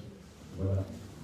Et puis aussi par rapport aux incivilités, moi je remarque, je circule beaucoup à pied dans la bombe ou à bicyclette, il y a beaucoup de code de la route est mal expliqué. Non, oui, la discothèque aussi. Il y a des personnes qui brûlent les stocks, il y a des personnes qui... Ah, mais il n'y a pas... Les gens ne sont pas suffisamment dotés. Et merci. Toutes vos remarques sont très pertinentes. Elles sont au cœur du programme. J'espère qu'elles sont... J'espère qu'on y a répondu. Elles sont la première, la D44, je suis le premier à regretter qu'il y ait pas de cyclade à Soulon. En fait, elle est cachée et elle arrivera dans un deuxième temps. Je pense que ce qui est très important quand on fait un engagement avec les riverains, avec les habitants, et de penser aux pistes cyclables, parce que je pense qu'il y a les pistes cyclables, nous avons eu l'occasion d'en discuter. On vous l'a dit tout à l'heure. Arriver à la mairie avec un projet, un plan cyclable, imposer ce plan, ça serait d'abord vous mentir. Il faut travailler en concertation avec les riverains et les professionnels qui sont présents aussi dans la salle, de manière à proposer un plan qui soit durable et voilà, qui soit en engagement pour de nombreuses années à venir, qui soit pensé intelligemment. Donc voilà, comptez sur nous pour ça. Les incivilités, elles remontent de plus en plus. Nous avons tout noté, nous avons une permanence, je sais que ça intéresse certaines personnes, nous avons pris une permanence parce que nous avons voulu vous écouter. Donc vous pouvez encore venir nous voir, donc de nombreuses personnes viennent nous voir, nous parlent des problèmes, ce sont des petits problèmes, parfois ce sont des petits problèmes, d'autres fois des problèmes beaucoup plus importants. Les profs de chiens sont montés sur le guide, voilà, tous ces projets-là. Et dans notre projet, si nous sommes élus, il y a Gilles, je te demande de t'avancer un tout petit peu, Christophe Orny. Nous avons prévu de nommer un médiateur. Et Gilles remplira ce rôle, et sa fonction sera justement de nous rappeler, d'être en concertation avec la population, de nous faire remonter tous les dossiers d'une manière encore plus concrète, avec un grand respect de la communication, et de nous attirer, de nous tirer les oreilles si jamais parfois on oublie de répondre à des priorités. Je ne sais pas si tu as un mot à dire. On reviendra après sur l'accessibilité au logement parce qu'il est au cœur du programme et voilà, il est très important pour nous. Justement, c'est l'occasion de dire que moi j'ai participé à cette campagne dans cet esprit-là. C'est-à-dire que pour moi, ce n'est pas une fin en soi d'être élu, c'est de participer à la vie de la commune qui m'intéresse. Et donc je pense qu'on a prévu, par exemple, si nous sommes élus, des conseils de quartier. Pour l'instant, il n'existe pas.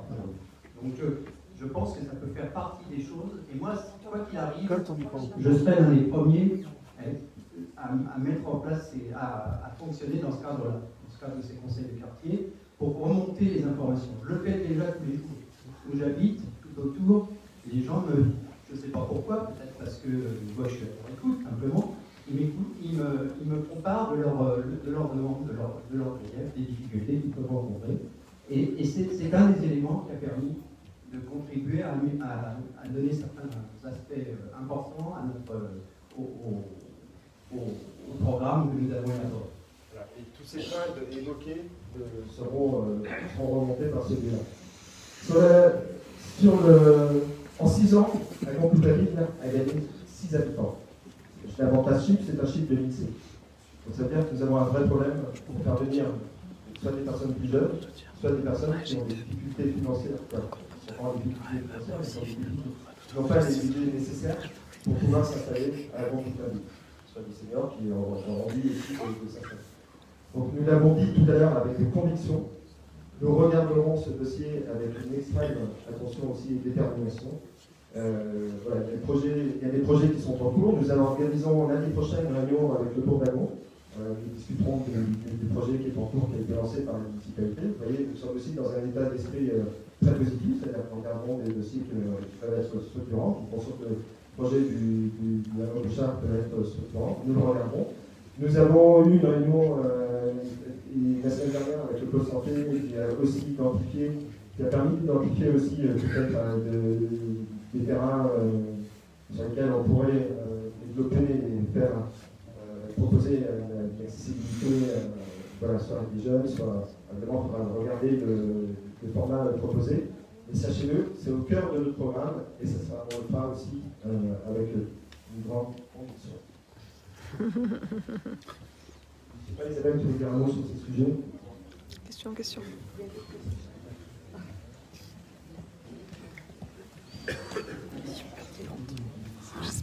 Bonsoir, et bravo à la fois pour les projets et les compétences, mais est-ce que tout ça va se traduire par une augmentation des impôts locaux?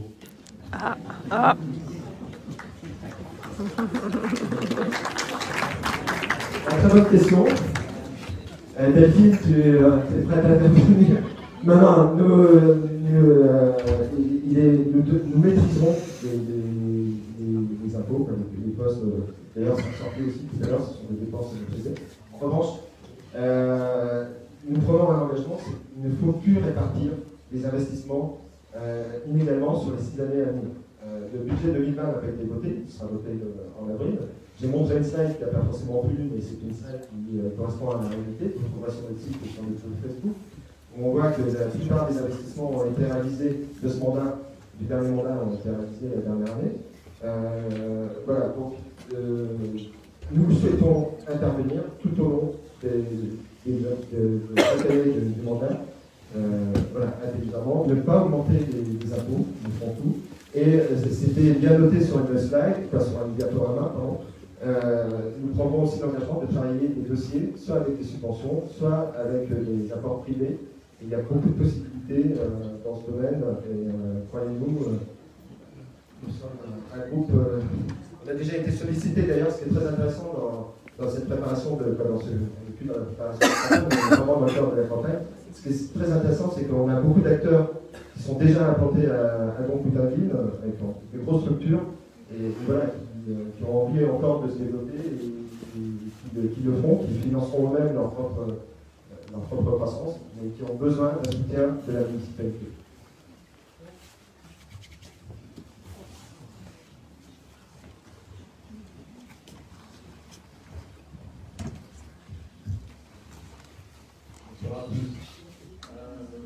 Vous avez parlé de la fibre de la campagne.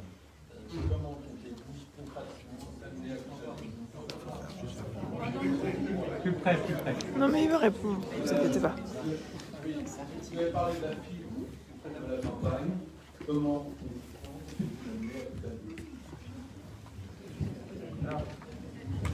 Merci pour cette question, parce qu'elle est remontée, je crois qu'il ne s'est pas passé un seul jour où je n'ai croisé une personne dans la Goncoutainville qui m'ait parlé de la fibre. Elle concerne tout le monde. Elle ne concerne pas uniquement des professionnels qui en ont vraiment besoin pour se développer. Le monde du travail change, donc il y a de plus en plus de personnes qui travaillent, qui sont dans le mode du télétravail, et il y a de plus en plus de particuliers qui nous ont besoin. Nous sommes très très en retard sur ce dossier. Alors, bonne nouvelle, là, désolé Serge, mais j'ai appris l'autre jour de la bouche de M. le président Duterte, ici même, dans le débat public, que la fibre était arrivée à Goncoutainville, comme le parasec. Il paraît qu'on a juste à tirer les câbles, puisqu'il paraît qu'elle est au gymnase. Donc, on m'a proposé, très sérieusement, on prendra ce dossier à bras le corps. C'est un dossier qui est extrêmement sensible pour l'image de la Goncoutainville et qui est capital pour les forces vives de la Goncoutainville et toutes les associations et toutes les structures, particuliers évidemment. Donc comptez sur nous pour travailler très activement sur ce dossier. C'est votre question. Voilà. Merci. Bonsoir. Je vais vous présenter très brièvement. Je m'appelle Chantal Pégy. Mes grands-parents et mes oncles ont passé une cinquantaine d'années à Goncoutainville. Bonsoir. Je me présente très brièvement. Je m'appelle Chantal Pégy et mes grands-parents et oncles ont habité à Goncoutainville pendant une cinquantaine d'années. Donc, je suis donc allée au club Mickey. Je pense que le club Mickey est presque une nécessité à Goncoutainville parce que ça attire énormément d'enfants, de jeunes, donc des parents, forcément, parce que moi, il n'était absolument pas question que je passe une année sans passer les 3 mois de vacances à Goncoutainville. C'est absolument impossible et mes parents ne peuvent pas échapper à ce qu'on vienne à Goncoutainville. Je pense que les enfants sont très très très attirés par ce genre de loisirs, de plaisir. Pour en revenir à ce que tu disais il y a quelques minutes, au sujet de la difficulté des personnes qui aimeraient habiter à Goncoutainville, et c'est vrai que les infrastructures ne sont pas faciles. Il y a 6 ou 7 agences. Moi, je suis revenue après, j'étais littéralement plus qu'étonnée de voir tant d'agences, mais il n'y a pas d'offre d'appartements. Pendant 3 ans, j'ai cherché, et je n'ai pas trouvé pendant 3 ans des appartements à louer à l'année. Je voulais des appartements à louer 4 mois par an, parce que c'est évident et compréhensible que les propriétaires d'appartements préfèrent le louer pendant la saison parce que effectivement le profit c'est beaucoup plus rentable. Mais nous avons 6 ou 7 agences dans toute la ville immobilière. Il n'y a pas d'offre. Il y en a une. De temps en temps. Moi, c'est un petit problème. Je connais pas mal de personnes qui sont soit rendues Paris, Caen, des gens qui sont venus dans ces villes. Il n'y a pas d'offre. Je ne sais pas comment pour les c'est merveilleux, ça pouvait être. Des personnes qui pouvaient trouver des solutions. Il n'y a pas d'infrastructure. Merci. Évidemment, c'est un dossier sur lequel on travaillera encore pour travailler efficacement. Sur le club de plage, moi je l'ai connu d'abord à Hauteville. J'ai passé tous mes étés, comme depuis que je suis venu en 1962, tous mes étés à Hauteville, avant de faire un République puis à Goncoutainville. Donc c'est une structure qui a voilà, j'ai les concours de plage, le carpodium, c'était nos attractions. Les leçons de natation avec M. Arthur à Hauteville ou à la Groupe-Taville, je ne cesse d'en parler avec l'équipe. Nous le ferons, et d'ailleurs je suis très contente là aussi, que le club de plage revienne dans un programme d'une équipe en place. Voilà.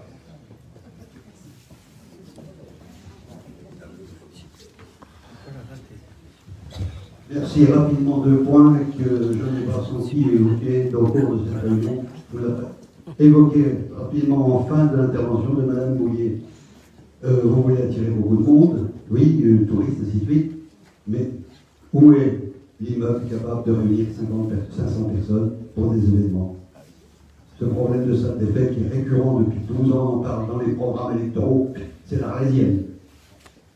Deuxième chose, à laquelle j'ai été confronté il y a un peu plus de 2 ans sur le décès de mon épouse, m'excuse de signaler un fait personnel, mais je crois que j'ai retrouvé dans la profession de foi de vos candidats,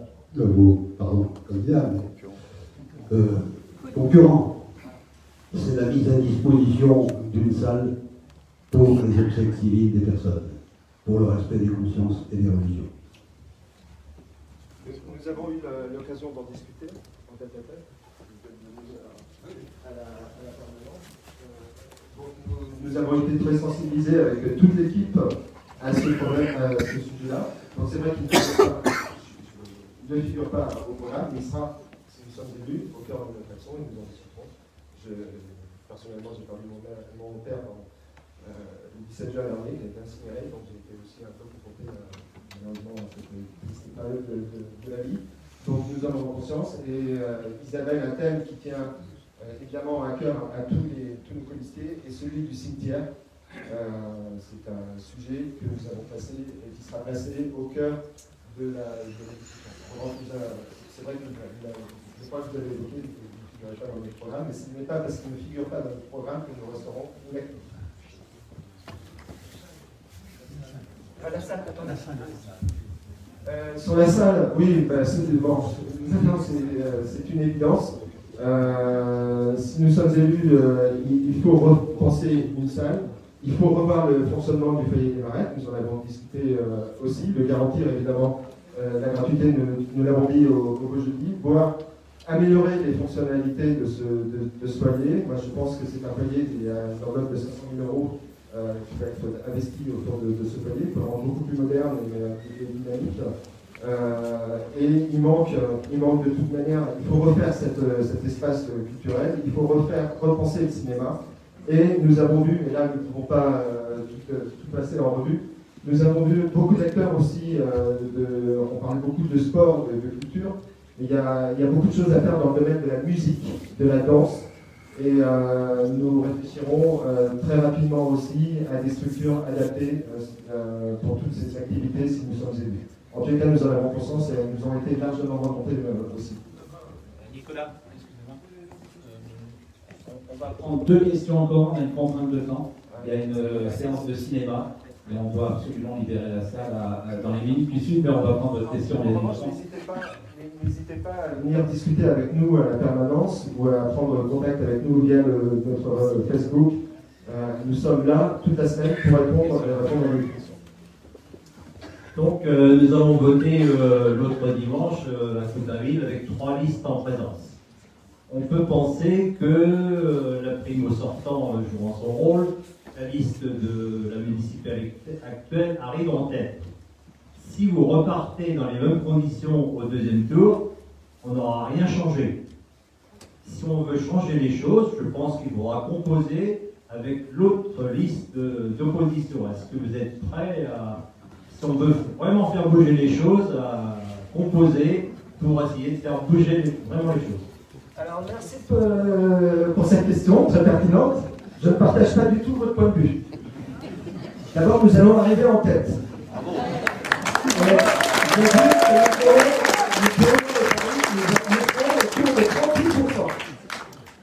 Je ne cesse de le dire. Voilà. Monsieur Pittard risque d'être en 2e position, peu importe d'ailleurs les positions des 2 autres listes, ça ne me concerne pas. Donc il y aura un 2e tour, Je l'ai dit et j'ai été le seul à le dire sur CFM. Il n'y aura pas d'alliance possible de notre côté avec une des deux autres listes.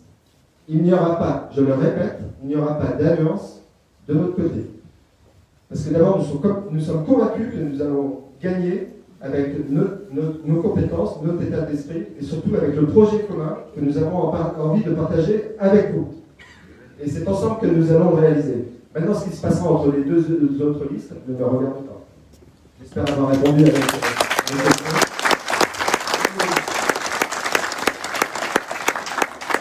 C'est une question, malheureusement. Moi, ça n'est pas une question, c'est une certitude. C'est vous qui serez en tête.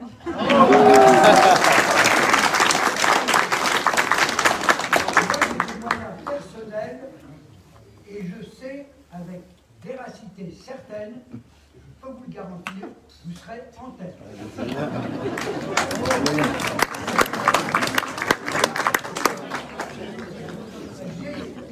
J'ai des possibilités de savoir et de prévoir. Et je peux vous dire à chaque fois que j'ai prévu quelque chose, c'est toujours arrivé.